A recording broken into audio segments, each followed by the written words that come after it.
Break के बाद एक बार फिर से आपका स्वागत है। आप देख रहे हैं टैक्स गुरु और हमारे साथ हैं अहमदाबाद से जुड़े हुए जाने माने टैक्स एक्सपर्ट मुकेश पटेल साहब। मुकेश जी, कई सारे सवाल तो आए हैं, लेकिन आपको याद होगा कि पिछले एपिसोड में हम लोगों ने चर्चा की थी कि सरकार ने जो कैपिटल गेंस टैक्स कैलकुलेट करने के लिए इंडेक्सेशन का एक नया ये निकाला था, आंकड़ा निकाला था, फिर बेंचमार्क का इंडेक्स निकाला था।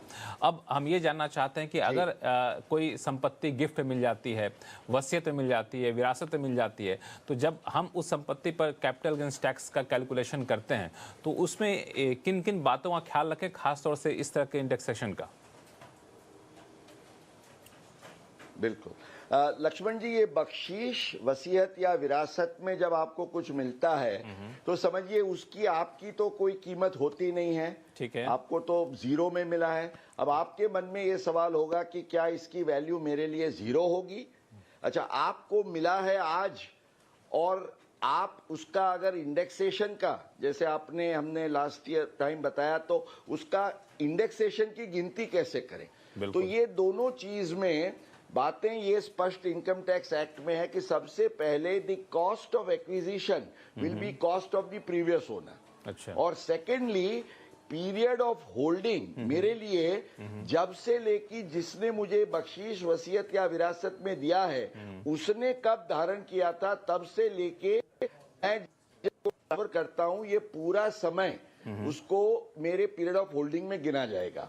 अब मैं एक एग्जाम्पल के तौर से बताऊं, मान लीजिए कि किसी के पिताजी ने 2001 के पहले एक प्रॉपर्टी ली थी जिसकी 2001 की वैल्यू 10 लाख थी। ठीक है। और समझिए वो आज उनका देहांत होने पर उनको आज प्रॉपर्टी मिलती है और एक ही दिन के बाद वो प्रॉपर्टी को बेचा जाता है। तो भी आपको जान के शायद विस्मय होगा, पर दी रूल इज कि आपको 10 लाख से लेके अभी जो इंडेक्स है 348, उसको ख्याल रखते हुए 34,80,000 कि आपकी इंडेक्स कॉस्ट ऑफ एक्विजिशन बनेगी। और 35 लाख में आपने बेचा, एक ही दिन में बेचा, तो भी आपका टैक्सेबल गेन लॉन्ग टर्म केवल 20,000 होगा।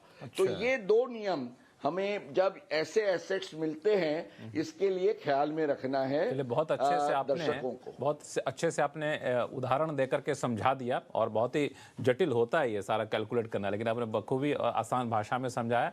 उम्मीद करता हूँ दर्शकों के सारे कन्फ्यूजन इसमें दूर हो गए होंगे।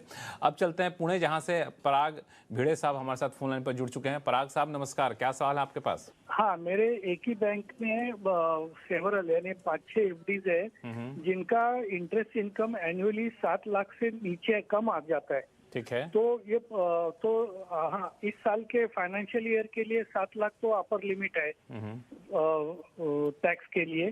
तो क्या मैं form 15H being a senior citizen सब एफडीज के लिए फाइल कर सकता हूँ? ठीक है मुकेश जी। बिल्कुल लक्ष्मण जी, ये जरूर कर सकते हैं, और कोई भी दुविधा के बिना। केवल ये ही नहीं, हमारे इनके जैसे सारे सीनियर सिटीजन्स हैं उनको ये याद रखना है कि अगर वो they are opting for the new scheme जहां 7 लाख तक आपको कोई भी टैक्स नहीं देना है अगर आपकी इनकम उससे कम है तो, क्योंकि रिबेट का फायदा मिलता है।